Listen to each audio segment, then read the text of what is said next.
It's the 2K Sports pregame show. NBA regular season opener for a couple of teams. Thank you all for tuning in. So happy you're here.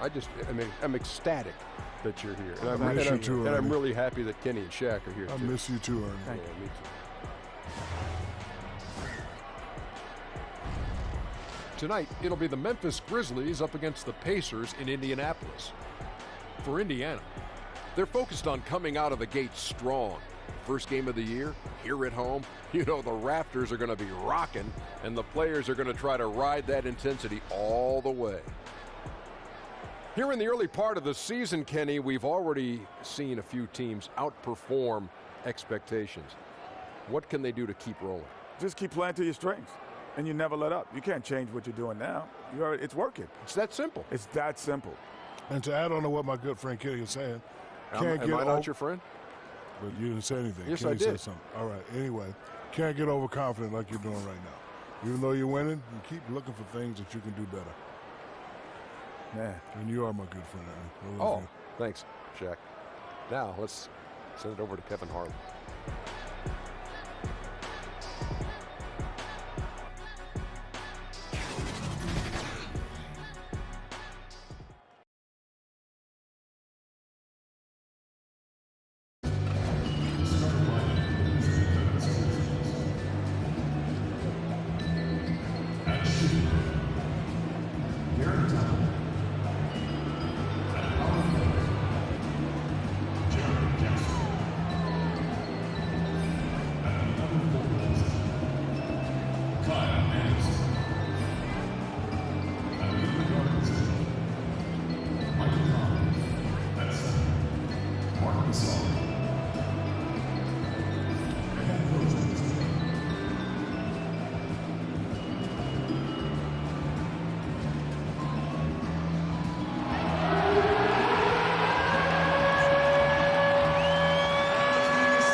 Welcome, everyone, to a brand new season of NBA basketball.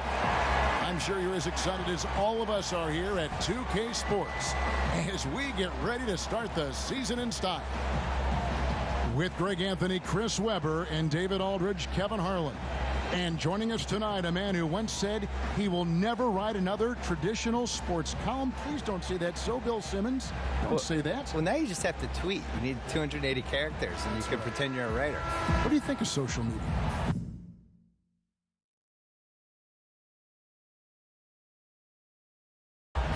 I actually think for basketball, it's been a huge advantage.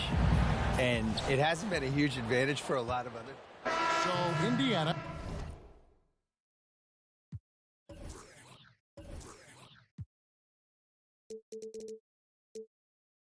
ends up with a new group on the floor. So Memphis going with almost an entire new group here. Green, he's checked in for Gasol. Parsons comes in for Jackson. Caspi, he's checked in for Anderson. And Brooks subbed in for Garrett Temple. So on the floor for Memphis. Brooks is out there with Conley. Then there's Caspi, and it's Green, and it's Parsons in at the power forwards position. No good from Caspi. Indiana leading. Bill, several of your books have been bestsellers. How did it feel to see your work so well received around the world? I think I was really happy that the basketball book did well because I spent a long time writing it, and it was 700 pages. And when it got mailed to me, it was so big, I thought people would just be terrified of it. And, you know, it turns out, I think they embraced the Yeah, size. I think they did. They liked it. I designed it for people to be able to put on their toilet or bring on an airplane or whatever they want to do with it. But I was always amazed that there wasn't a basketball book that tried to kind of group all these other books and some of the opinions and all the misinformation. Like the fact that, honestly, the reason I wanted to write the book was just that people thought Wilt Chamberlain was better than Bill Russell. And yet every single thing written in the 60s was that Bill Russell was better. And all the players would say Bill Russell was better. And when they put together, Bill Russell's team won. So it's like, how do we get to the point where people think Wilt Chamberlain was better?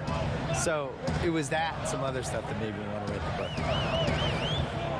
AI kicks to McDermott. Back to Paul. The pass to Evans. Now, here's AI. 6 to shoot.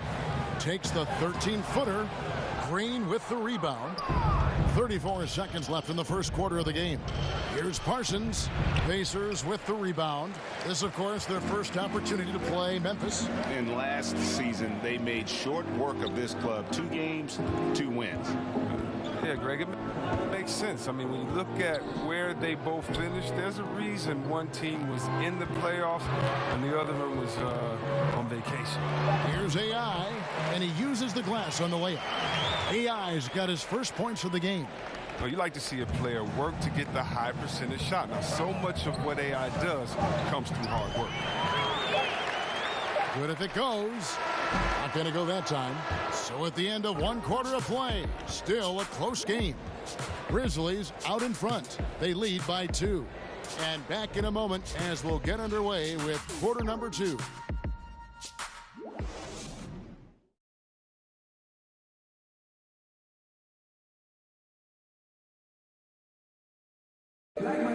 One of the better two-way guards in the NBA, Mike Conley, said his inspiration growing up was none other than Gary Payton. He's one of my favorite players growing up. I had Gary Payton jersey, had the shoes, everything. So when I looked at a player, I was like, you know, he plays on both ends. I want to be able to do that too. And you know, Conley, maybe not the size of Payton, but Greg, he's always taken the challenge defensively. And you can see how much of an influence the glove had on Conley. He plays a lot like him on that end. And off we go, a close game now starting the second quarter. And looking at what we've seen from the Grizzlies, what do you guys think? Yeah, it didn't take them long to get that transition game going. Well, this roster is built for guys with speed. They're running the floor hard in the first quarter. They've got McDermott, Paul out there with Evans. Then it's Sabonis, and it's Leaf in at the 4 slot. That's the 5 to begin the second quarter for the Pacers. Conley gets the bucket. the shifty nature of Conley, Greg. I mean, he uses it so well when he sees a lane open up. Indiana trailing here. Bill, we know about the love affair you have with the NBA, and you've written about it for so long. Started with the $4 ticket in Boston with your dad. Yeah, my dad bought season tickets for the 1973-74 Boston Celtics, and it was only one ticket. And I think it was $4 a game, probably like $160 total. And he used to carry me in mainly because they didn't want to pay for a babysitter. So I started going to games that year, probably sleeping through a lot of them, and they won the title. How old were you in 17? So I was 4. 4 years old. I'm not gonna lie, I don't remember anything from that season. The first season I remember is the year later when they lost before the finals to Washington. And then the year later they won the famous finals against Phoenix, the triple overtime game.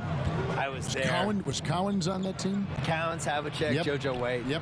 And I was at the triple overtime game in the 76 finals. Was probably the most famous NBA game ever. The kids out there now would nominate like Game 7, 2016 or something. But triple overtime game was the most famous game ever. And I slept through the entire second half and the first overtime. Oh, no. But then woke up because everybody was standing the whole second overtime, so I had to get up. The tray. Rebounded by McDermott. For Indiana, they've gone 3 of 4 from the floor here in the second quarter. Pass to Sabonis. To the middle, Leaf. The second effort. Lays it up and in on the nice reverse. Leaf's got his third basket of the night. The defense not putting up any fight on the inside. They've allowed 10 straight points in the paint. This one for 3, and there's Parsons on the assist from Conley. It's first triple of the second quarter, third of the game. Paul passes to Evans. Back to Paul. Over Conley. They get it back. No stopping him there. Jams it in as he's fouled. Chance now for a three-point play.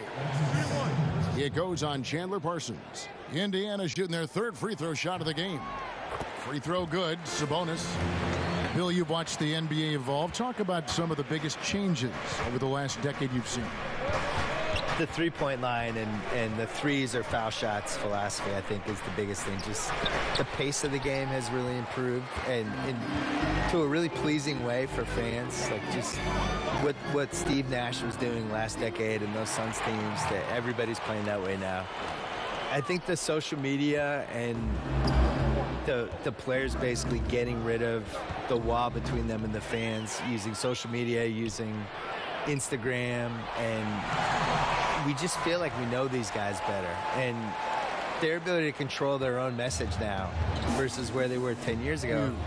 It all started with the decision of LeBron James and has carried through this whole decade. And these guys now, they can get whatever message out they want. They can criticize the president. They can criticize their own team. They can ask for a trade. If they get called out by some writer or somebody who writes a hit piece, they can go back at the guy and sick all their fans on the writer. Paul kicks to Evans. Back to AI. It's Evans on the wing. Paul outside. And there's the feed to Evans. Some nice passing here by Indiana. Whoops, there's the 24-second shot clock violation, so they'll turn it over. And a look now at the breakdown between three-point and two-point shots attempted here tonight for the Grizzlies. Now a timeout called by Memphis. And really, whether you're up or down, it's a game of adjustments. Well, yeah, he might have seen something he wants to exploit. Well, we'll see what they run coming out of this.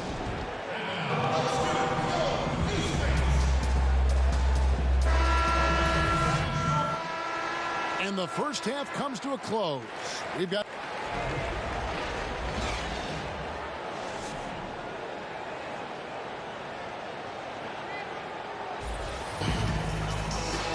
Here we go now, the start of the third quarter, welcoming you back in a closely contested first half so far.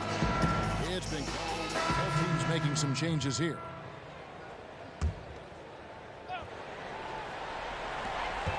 .1:15 left to play in the final quarter. kept alive.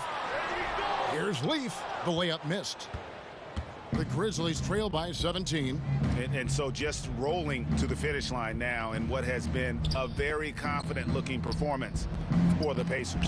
Fewer miscues made the difference. I mean, a great all-around effort. Not only did they minimize their turnovers, but kept the pressure up on D, forcing the other team to commit turnovers. And it'll go down as their first official win of the new year.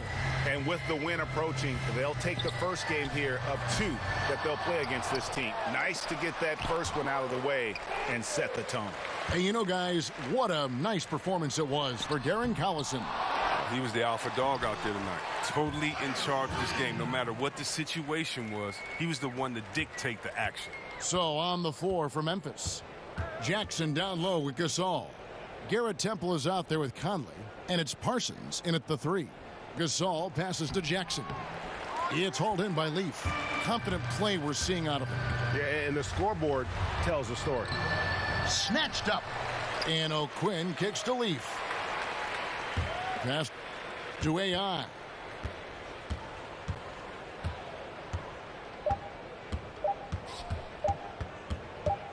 Second shot opportunity. Off target. So no problem for Indiana as they get the win. They poured it on tonight. Dominant showing in front of a crowd that loved every minute of it. And, you know, this game could really be a defining one for what they can do when they are playing at their best. I mean, being here at home no doubt helps, and the execution was flawless. And a chance now to send it over to David Aldridge, standing by courtside. David. Kevin, thank you. Victor, what does tonight's performance say about the confidence of this team? Just we're pretty good. We play great together. You know, and we play well together as a team. So when we do that, it's easier for us to beat teams. Victor Wondermatha, thank you, my man. Back to you, Kevin. All right, David, thank you. And that'll do it for the first game of the NBA season. For Chris Webber, Greg Anthony, and David Aldridge, this is Kevin Harlan. Thank you for being with us. So long.